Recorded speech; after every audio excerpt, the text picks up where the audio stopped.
Olá pessoal, eu sou a Tamara e chegamos no capítulo 19 do livro Os Mensageiros, O Sopro. Depois de interessantes considerações relativamente à situação dos círculos carnais, Aniceto voltou a examinar nossas necessidades de serviço. Muito amável, Alfredo ponderou. Em virtude da tormenta iminente, poderiam demorar conosco algumas horas, seguindo amanhã ao alvorecer. E com profunda surpresa ouvi-o afirmar: poderão utilizar meu carro até a zona em que se torne possível. Fornecerei condutor adestrado e ganharão muito tempo com a medida. Não podia caber em meu espanto. Embora conhecendo as operações dos samaritanos em nosso lar, que empregavam grandes veículos de tração animal em trabalhos de salvamento nas regiões inferiores, e considerando as dificuldades de vulto que defrontáramos na caminhada longa, rumo ao posto de socorro, não supunha possível semelhante condução naquele instituto de auxílio. Soube mais tarde que os sistemas de transporte nas zonas mais próximas da crosta são muito mais numerosos do que se poderia imaginar, em bases transcendentes do eletromagnetismo. Então André Luiz está se lembrando, lá quando ele estava em nosso lar, no capítulo 33, quando ele viu os samaritanos retornando de um resgate no umbral.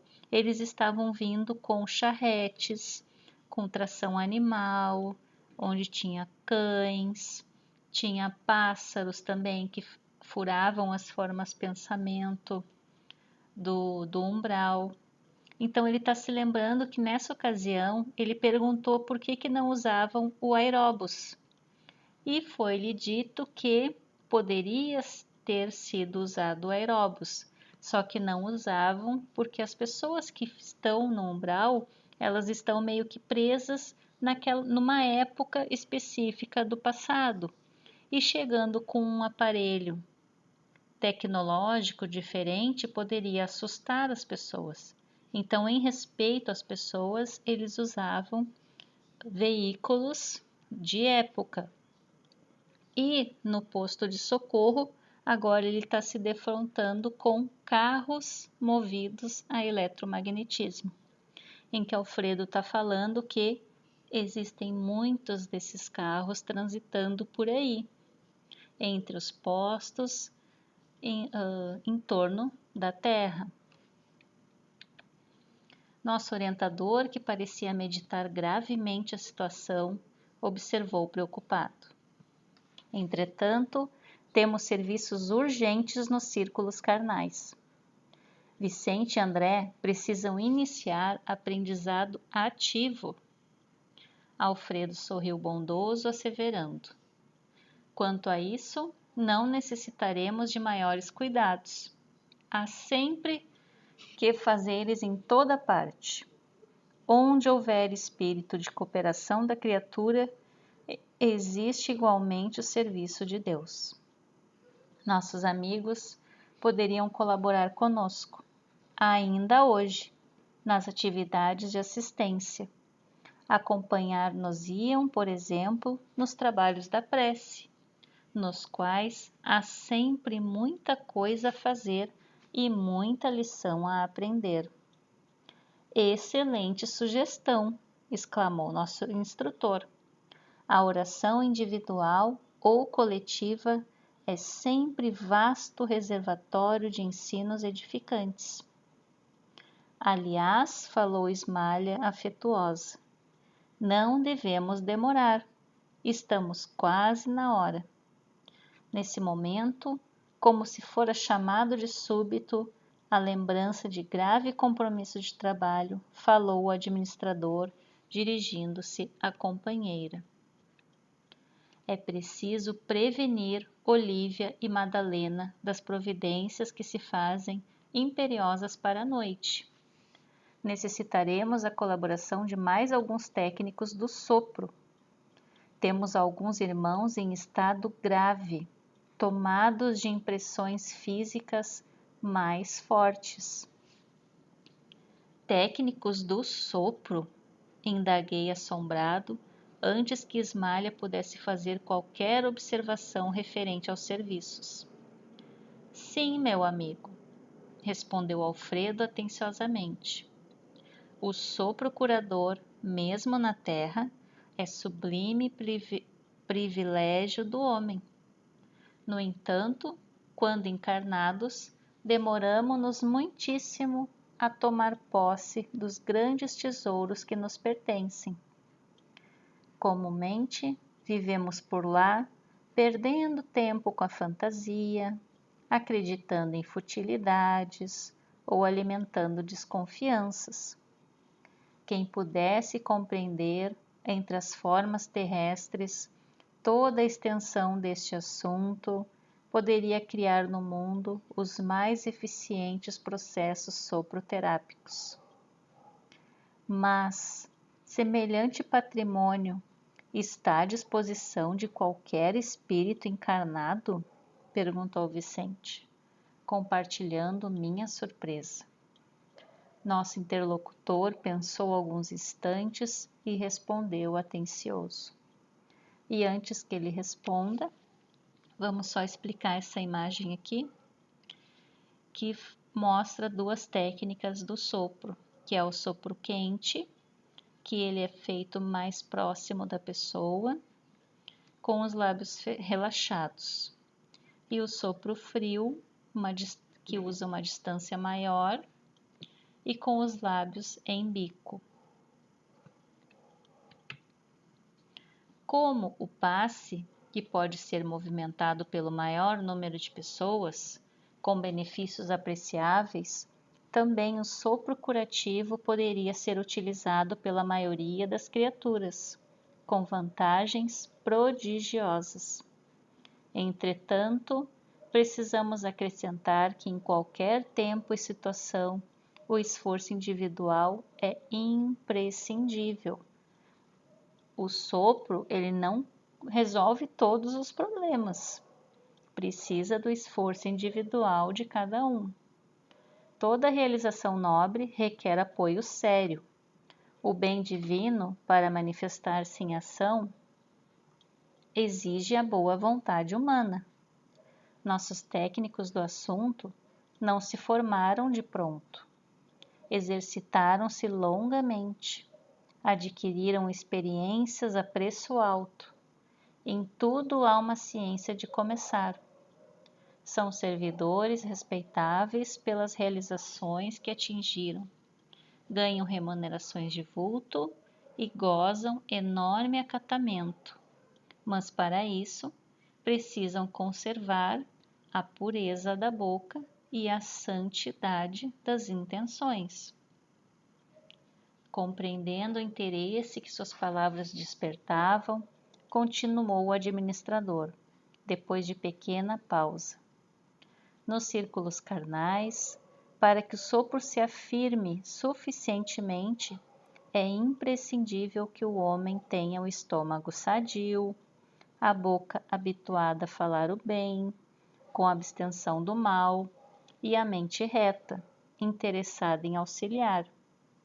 Obedecendo a esses requisitos, teremos o sopro calmante e revigorador, estimulante e curativo.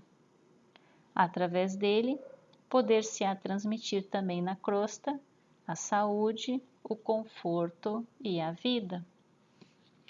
E aqui alguns livros que falam do sopro: Passes e curas espirituais, passes e radiações, fluidos e passes. Nesses livros, como em outros, tem essa técnica aqui, que foi colocada aqui para conhecimento, e cada uma delas tem uma especificidade, é para algum objetivo. E como Vicente e eu não pudéssemos ocultar a perplexidade, Alfredo considerou: isto não é novo. Jesus, além de tocar naqueles a quem curava, concedia-lhes por vezes o sopro divino. O sopro da vida percorre a criação inteira. Toda a página sagrada, comentando o princípio da existência, refere-se a isso. Nunca pensaram no vento como sopro criador da natureza? Quanto a mim, desde o ingresso em Campo da Paz, quando fui ali recolhido em péssimas condições espirituais, tenho aprendido maravilhosas lições nesse particular. Tanto assim que, chefiando este posto, tenho incentivado, com as possibilidades ao meu alcance, a formação de novos cooperadores nesse sentido, oferecendo compensações aos que se decidam iniciar a tarefa de especialização, nem sempre fácil para todos. A esse tempo, Ismália recebia algumas colaboradoras de importância, que se preparavam para a tarefa. Impressionado com o que ouvira, acompanhei de perto as providências que se organizavam. Aqui, nessa parte, ele está dizendo que, como ele foi muito auxiliado em Campo da Paz com essa técnica do sopro, ele quis trazer essa ferramenta para o posto de socorro que ele administra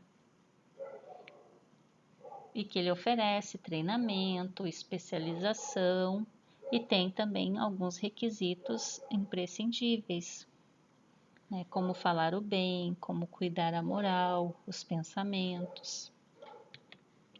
Encontrando-me, porém, mais a sós com Aniceto, transmiti-lhe minha enorme surpresa, respondendo-me ele em tom confidencial. Esquecem-se vocês de que a própria Bíblia, aludindo aos primórdios do homem, narra que o Criador assoprou na forma criada, comunicando-lhe o fôlego da vida? Referindo-nos aos nossos irmãos encarnados, faz-se preciso reconhecer, André, que mesmo partindo de homens imperfeitos, mas de boa vontade, todo sopro com intenção de aliviar ou curar tem relevante significação entre as criaturas, porque todos nós somos herdeiros direto do divino poder. Aliás, é necessário observar também que não estamos diante de uma exclusividade.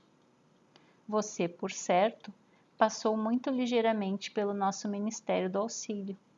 Temos ali grande instituto especializado nesse sentido, onde nobres colegas se votam a essa modalidade de cooperação.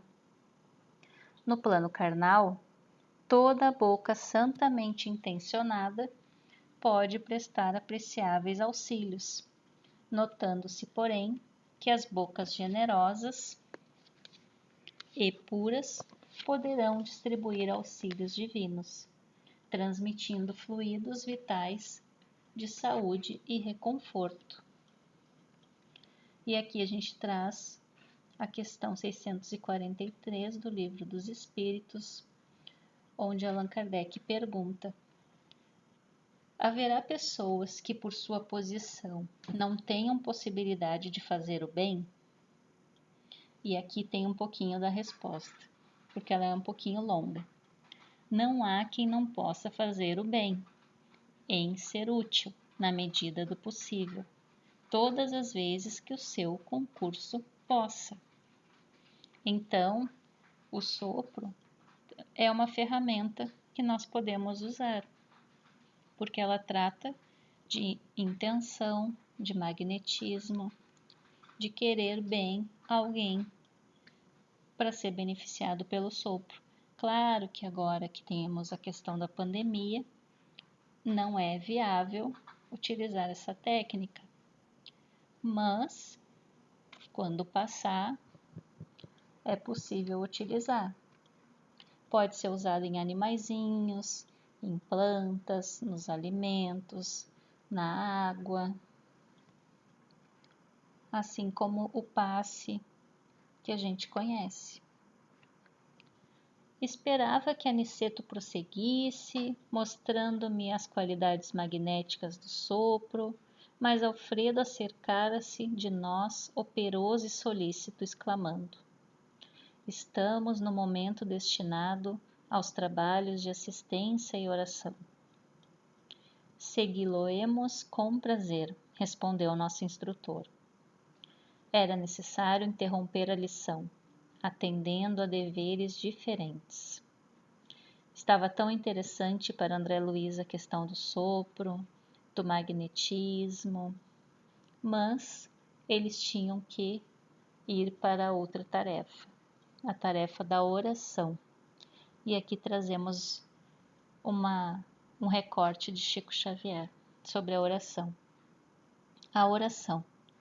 Sempre que me via em dificuldade, elevava o pensamento ao alto e a luz, que então se projetava do mais além, à minha volta, desintegrava a treva que se condensava em torno de mim, a partir de mim. Chico Xavier.